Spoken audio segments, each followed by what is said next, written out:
So please feel free to put your questions in the chat. Let's make this a conversation. Raise your hands if you have questions along the way. So good morning, everyone.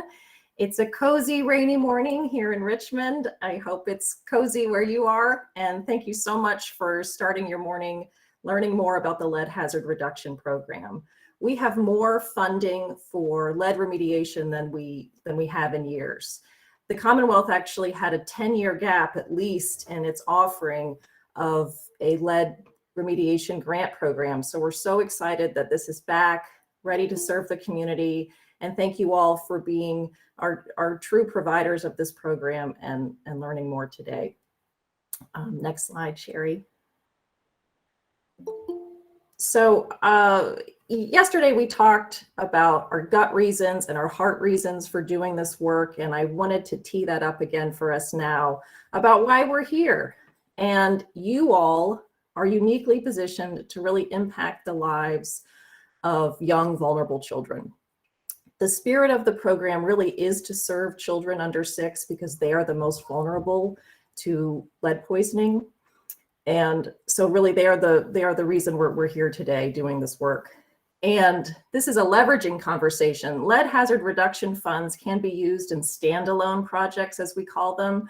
But today we're really talking about how you can braid them with CDBG, IPR, ARS, and really leverage those funds to help pay for projects and take them over the finish line. And you're already creating safer, affordable housing for your community, but let's make more of it. Let's make it lead safe and deliver that product to our neighbors and our community that we know is going to be safe for our children. Okay, thank you. Next slide.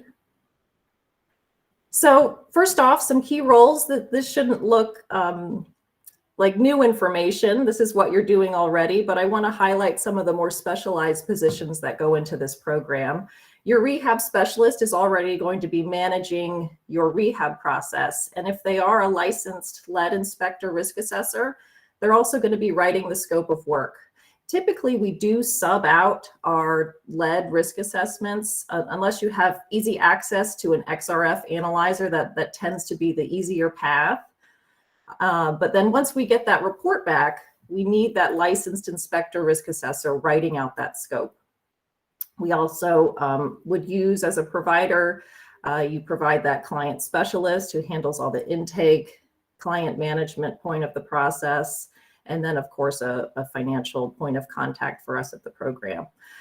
A lead risk assessor would also be conducting clearance testing at the end. And under other key staff, I would note the importance of a lead abatement contractor to do the actual lead remediation work. And we'll talk about that more later in the presentation. You can flip, Sherry. Thank you. Okay, eligibility. While, of course, the importance of this work is to make lead-safe housing for children, and I want to stress this, in the case of renter-occupied or vacant units, we actually don't need a child present at the time of service. So it can actually be, because of the likelihood of a unit being turned over, the property owner does have to pledge that they will prioritize renting it to a child under 6 in the future. But if you're looking at your portfolio and you have renter occupied units, just keep that in mind, that child doesn't need to be there at the time of service. Owner occupied is different. We need a child either living at home or spending significant time. So I'd encourage you, when you're doing your eligibility work, ask that family if they might have a young child visiting. So for example, grandma or grandpa, auntie, uncle, watching that child while the parent or primary caregiver's at work. That counts. That counts. And we want to make sure we capture those households as well. So that's an important question to be asking your potential clients if they might just have that young child in their life. And also, of course, pregnant women qualify. And if someone is pregnant, that actually bumps up the household size. And that can help them qualify perhaps more easily income-wise. So if it's a household of 2 and one of the residents happens to be pregnant, then they're a household of 3 when they qualify income-wise. So something else to keep in mind. Okay, thanks, Sherry. Okay, I have a couple of flow charts. I think many of you have seen these before. I won't, I've created separate ones for CDBG/IPR because that process is similar. And then I have a second one for ARS. And I'll just touch on the highlights. Feel free to start skimming it. A couple points I want to highlight with CDBG and IPR is you've already done actually a lot of the work by the time you are ready to bring LHR in. You've determined the client's eligibility. You've done a lot of that legwork, and we shouldn't undermine what a process it can be to get someone fully qualified. So you've done all that. You've done your environmental review, another administrative part of the process that you already have in place. So by the time you're ready to bring in LHR, where you say, hey, I have a unit that will qualify for LHR, you've really done a lot of the legwork. So then you're ready to order your lead inspection risk assessment. And it is 2 separate reports, the lead inspection determining the presence and condition of the lead-based paint, and the risk assessment, which is really identifying lead-based paint hazards. From there, you've got the report, you're ready to create your scope, either in-house, like I mentioned, if you have that lead inspector risk assessor on staff, or you could have the same company write up that scope, taking the report and translating it into a document that could be bid out to a lead abatement contractor. From there, we're ready to bid out the project, and it's up to you in-house, your rehab specialist, to determine, are we incorporating the lead remediation into our scope of work, or are we perhaps doing the lead remediation separately, then starting our regular rehab as planned. So we can work with you, of course, to determine the best sequencing for your project, but we'll lean on your expertise there. Of course, as in all our projects, homes need to pass clearance before that client would be able to return home.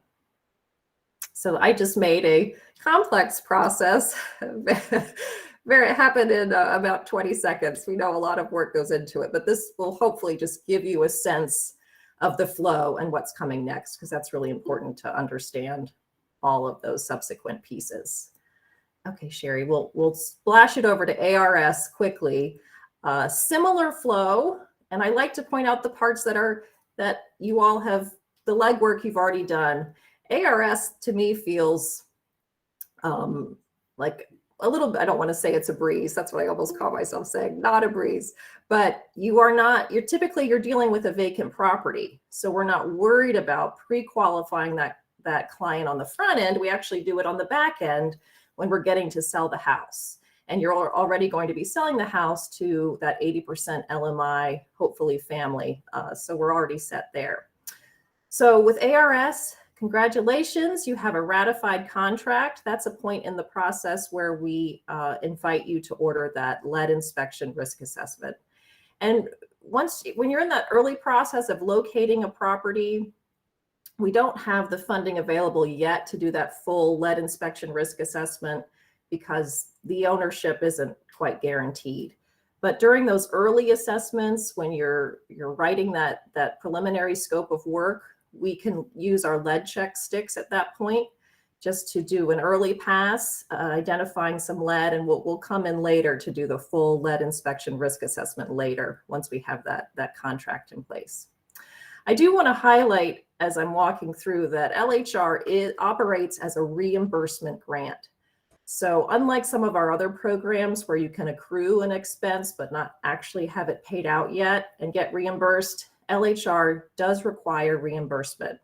However, if that has made any of you want to stop and go get a cup of coffee and I don't need to listen anymore, we want to work with you, of course. The last thing any of us want is for a provider to feel like they can't make a home lead safe because of these bureaucratic limitations. So we will find workarounds with you. I just wanted to share that is primarily how the program is structured, but that is not the end of the story. So if a reimbursement process doesn't work for you, we are discovering our own workarounds and solutions there. So like CDBG, IPR, other rehab programs, again, we work out where we fit in that lead remediation in the process, if it's coming before or during. And of course, as long as it's passing final clearance. And maybe we want to offer 2 clearance testing. If we're doing remediation first, clear it, and then clear it again before, once all the work has been completed. With ARS, we do want to market that home to families, marketing it as lead safe. So we can go into more detail with you all on those specific houses and specific language to use in your postings. And that's that. Again, finished project. Thank you, Sherry. All right, the money. Now, 2 columns here. On the left-hand side, we have CDBG and IPR cost limits.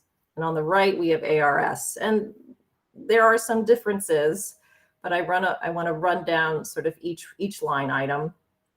And you'll find with LHR, unlike some of our other programs, some of these cost limits are more averages or suggestions, because we never walk away from lead hazards. So we actually don't have a ceiling on the amount we can spend on the actual lead remediation work, which is wonderful, which I know will help you as you leverage this program.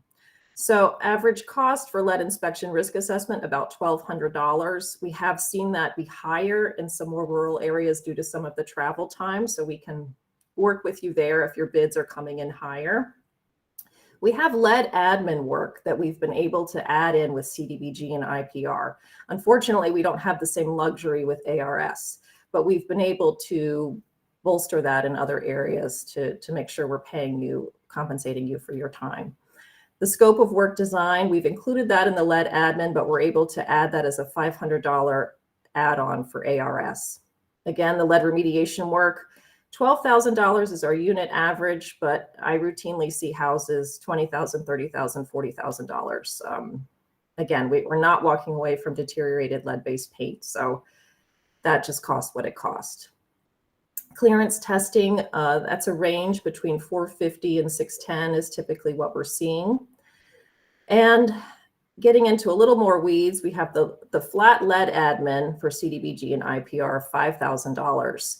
And then we have support costs for ARS. And this is for staff working directly on the project. They're able to bill hourly, whatever their hourly rate would translate into, plus fringe, for all of their time managing the lead portion of the project. So they would get that in addition to the rehab specialist fees they're already getting from ARS. Now I have another teaser, which I have to say I had been kind of holding back on this funding source at the beginning of the grant, because as I mentioned, we have standalone lead jobs. Say, for example, we get calls about children with elevated blood lead levels around the state, and we have several providers on the line today who are actively working on cases like that. And I was sort of reserving my Healthy Homes funding for those specific properties, but we've decided to release more of that on a case-by-case basis. And I'll touch on later in the presentation what exactly qualifies as a Healthy Homes funding or can be used for the funding. But long story short, we have just under $5,000 that you could spend. If lead remediation work has been done, you can tap into the Healthy Homes funding. And that is basically goes into general rehab types of things. I know this temporary relocation might not be relevant in all of these programs, but I just did want to highlight that we do have that funding available. And typically that's a stipend that would pay for a client to be relocated for about 10 to 12 days, which is what HUD allows. Whew, any questions on that? I know we've blown through the money and a flow chart. Maybe I'll take a breath and we can all take a breath. Okay, thank you, Sherry. Okay, just going to stress the importance of the credentials that we need for contractors participating in this program. We're very used to RRP being a qualification, and it is a qualification for the lead program as well. All contractors working on federal programs need to have RRP. But LHR goes a step further because we're actually doing lead remediation, interim controls, lead abatement work, the full gamut. If this was just interim controls, maybe we'd be able to get away with RRP, but it's not. We're doing abatement. So we need abatement contractors.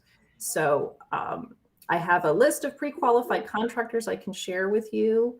Amanda raised her hand. I'll always give Amanda the floor. Amanda, you want to jump in? Yeah, thanks. I suspect that there are folks participating who are not rehab folks necessarily. If you could please talk for a minute about what RRP is and how it works. Oh, sure. RRP is Renovate, Repair, Paint. It is an EPA guided course. EPA sets the curriculum. It's a one-day course. It's sort of the base level of lead-safe work practices, essentially. And then the course after that, I'm looking for a contractor to be a lead abatement supervisor or a certified lead worker working under that supervisor. It's in just very specific circumstances where RRP is satisfactory. And so if the general contractor working on a unit has that certification, do the individual crew members have to have specific certifications as well? They need to be lead workers if they're doing any kind of abatement work. If it was very specific paint stabilization, possibly that crew member could just have RRP, but it seems, I don't know, that person would just have to be very specialized and isolated to certain practices. Thank you. So we need that extra level. So John brought up not a lot of contractors have the XRF guns analyzers. That's true. And we do have risk assessors. Again, there are firms, we haven't had that just in our experience with the program. Our providers haven't had trouble getting a risk assessment ordered, and tell me if I'm wrong. I think we've had more of an issue just finding abatement contractors. They're out there, there just aren't that many, but I haven't had that be a hurdle yet, someone needing to just procure that risk assessment. Again, you use your own, and thank you, Kelly. Yes, we do have trainings coming up. I'll give a shout out for that at the end. But yes, use your organization's procurement process. I have a pre-qualified list that I'm working on growing. We're already growing the pre-qualified list, hopefully by continuing to offer these trainings and growing the network. And this will be a multi-year process to get us back up to speed. We haven't had, as I mentioned, this level of investment in lead remediation in a while.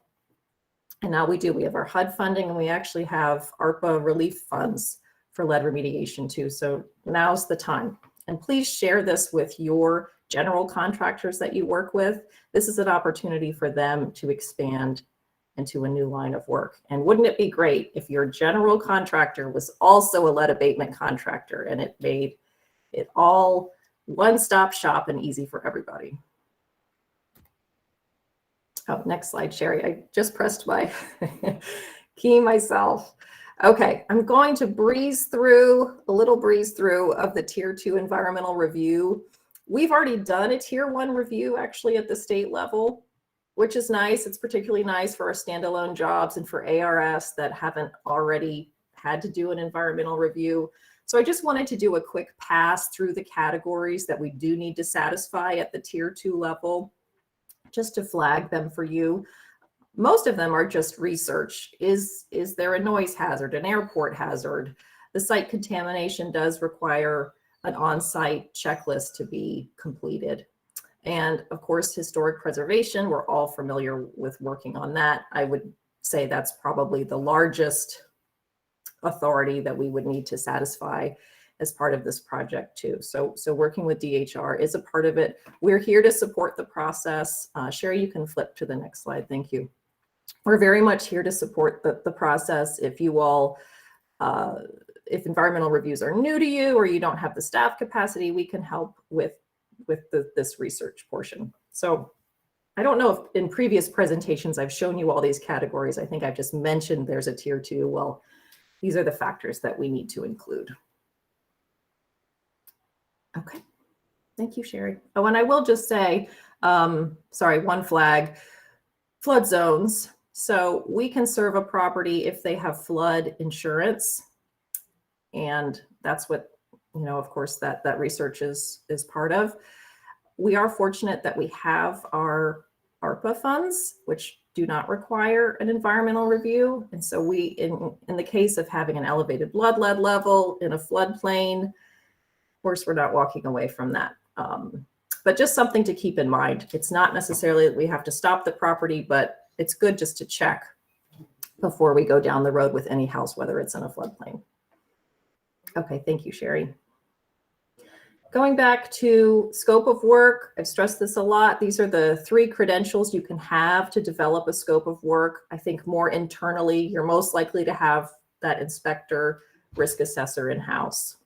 And then I wanted to just highlight quickly what is abatement and what is interim controls, because this program offers a mix. It is a lead hazard reduction program, so we're not able to abate every bit of lead-based paint in the house, but we can stabilize it, we can encapsulate it, and still make the home lead safe, just depending on the location of it. Abatement is enclosing it or removing it. And we always, if we have lead-based paint on a window or other type of friction surface, we want it gone, even if it's not necessarily presenting a hazard in the moment. Even if your dust wipes are clean, we don't want doors and windows that are ultimately going to generate lead dust still present. So that'll be a part of any work scope, making sure that the doors and windows and any other friction surface is safe.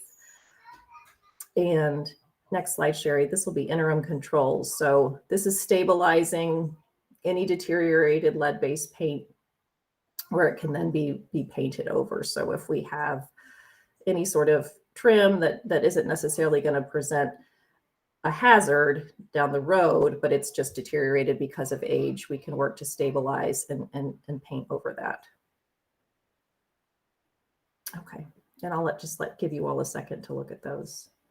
Oops, I'm not sure what happened to my Healthy Homes rating system in the next slide. Sherry, you can go ahead and flip. And actually, will you flip to the next one? We'll see if it carried over somehow. That's so strange. Okay, if you could go back. So there are 29 hazards, of which you can only see 11. This is HUD's Healthy Homes rating system, and we use this to evaluate homes for Healthy Homes supplemental funding. And I'm sorry you can't see them all. It's easily searchable. And this list is, well, the Healthy Homes inspection is pretty subjective, which is fine. We want your subjective opinion because you are the experts. But we've been able to use the Healthy Home supplemental funding through this rating system to repair drywall. We've done bathroom and plumbing repairs. We've put in gutters where gutters weren't existing. We've stabilized porches. We've removed asbestos. We've done electrical upgrades. So it's a very nice other little cushion to have. And I know what I just rattled off is what you're likely doing in a house already anyway. So you'll take this rating system in its entirety and then identify and prioritize what the home needs. And hopefully in some cases, say with ARS, where I know, and well, and our other ones with cost limits being what they are, this might take a house over the finish line, that extra cushion of another $5,000 to spend on these Healthy Homes rating systems. Thank you, Kelly. Great. Everyone click on Kelly's link for the full list of all 29. Okay, and you can go to the next slide, Sherry. I don't know why I put up that picture. I just wanted everyone to know that this is an opportunity to pay for some things you're already paying for already. This is what LHR can cover. You were going to replace all the windows in the house. They have lead-based paint. Let's pay for it with LHR in the homes of course, eligible households. But all of those new doors, any building components, other trim that you're looking to replace, siding. Think about what siding costs. LHR can cover that if it's lead-based paint. So please, once you really unpack those scopes of work and realize where LHR can come in and not just think about it as some interior paint work, it can really go a long way.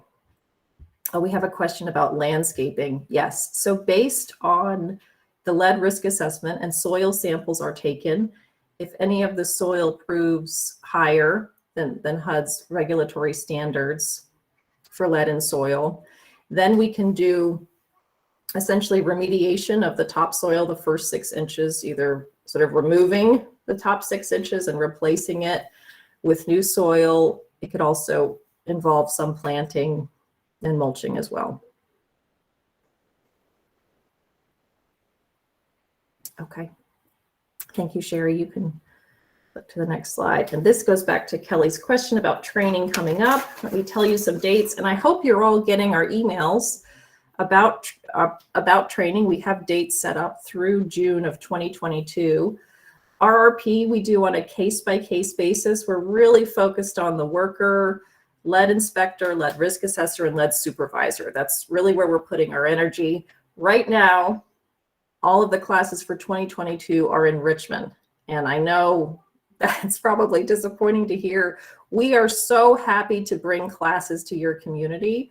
We just need 8 students. And I know that's going to take some legwork and some recruitment. And we're here to help you with that too, of course. But we're so happy to bring a class to you. And the process is we can set up a time and a place and start recruiting. And if we don't get the students, we have to cancel, but we can sort of set it up and try. So I really encourage you to consider that, and happy to work together with you on that. Amanda, right? Oh, Amanda, yes. Yeah. Best student, yes. So we have to cancel if we don't hit 8. Why? Is it because we are the ones paying for it and we have to have that critical mass?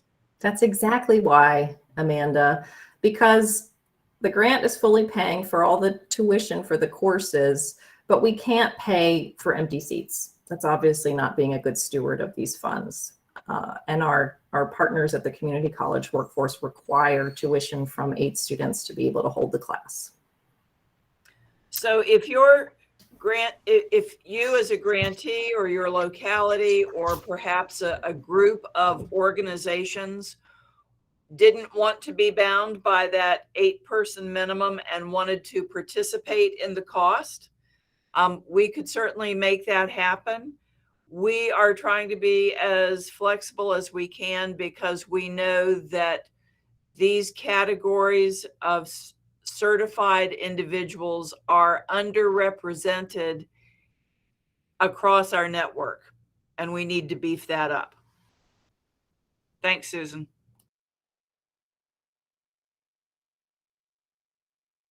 No, thank you so much for chiming in with that, Amanda.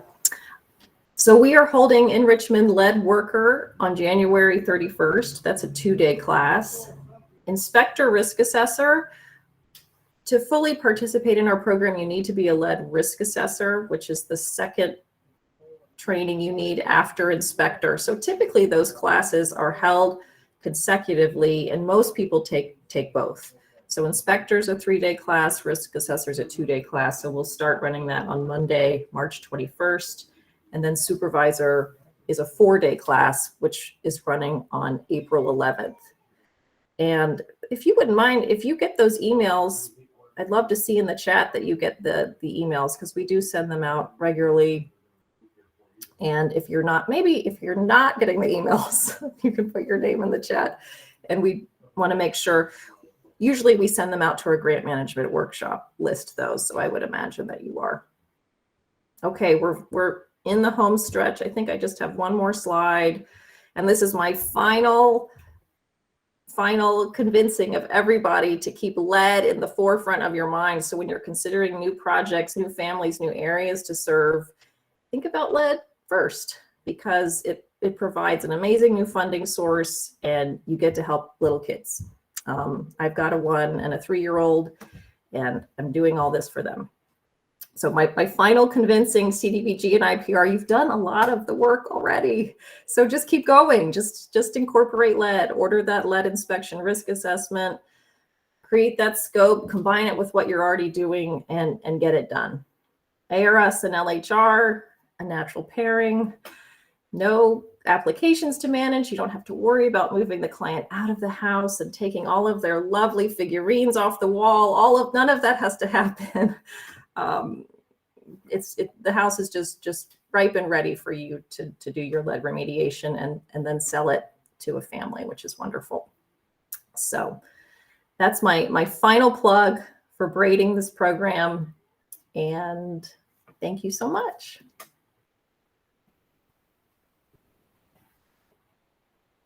And of course, we'll take questions, comments, and feel free to reach out to me separately. And I really want to thank all our providers who are working with me now. You all have been the pioneers, and you've worked with me through these early stages in the program and helping us figure it out. So you all know who you are, and thank you. No, Kenny, I wish. We can't remove asbestos. Oh gosh, under healthy homes, that would go over our limit though, because we've got that $5,000 cap, but it could go toward it. Just thought I'd ask. Yeah, it's a good question. See, I like how you're thinking. It could. What about lead paint on asbestos siding? Oh yeah. That sounds terrible, doesn't it? And yes, that would be covered.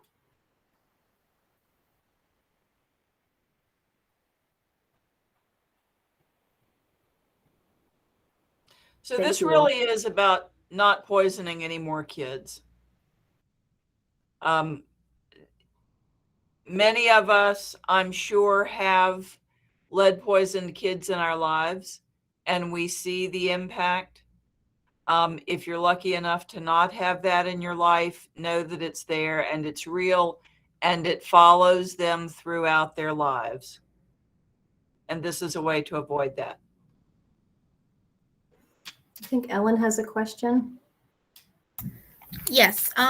For the CAM session this afternoon, will we be going over each program? Like the LHR is new in CAMs to me, so is that something that we'll touch base on? That's a good question. Sherry, do you know the content? Yes. So CAMS this afternoon is mainly going over the updated user guide, and it's a kind of a refresher for new folks who have not been in CAMS. If that can definitely be a question, Lauren Kunkel, who is our CAMS guru here at DHCD, will be presenting this afternoon. So that's definitely a question that we can ask. There will be a Q&A session, and if you need extra TA on that, then we could certainly set something up for you after the grant management workshop. Okay, thank you. Yeah, that's a really great question, Ellen. I think we need a separate LHR training altogether on uploading project documents and going over remittances, and just a whole separate CAMS training. Thank you, Ellen. You're welcome. I'm going to organize that. Sean Campbell has his hand raised. Thanks, Bill. Hi, Sean. Hi, how are you? Hi, good. I think it was Kenneth Rogers that brought it up, but I'm a lead risk assessor, and with the asbestos siding and the paint, just to kind of make it clear, the only thing you could do would be either interim controls or encapsulation on it, because anything else you do would disturb the asbestos siding, and then you'd get into abatement.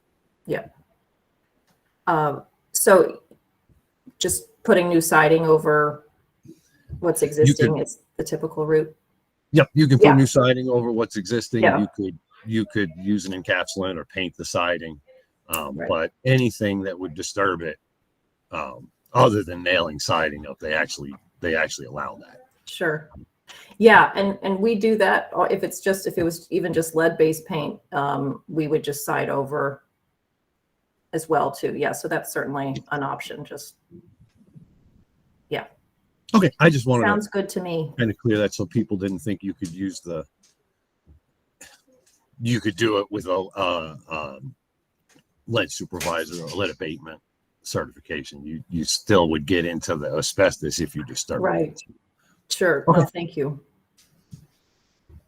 Thank you. That's a great point. And thank you for bringing up those situations from the field.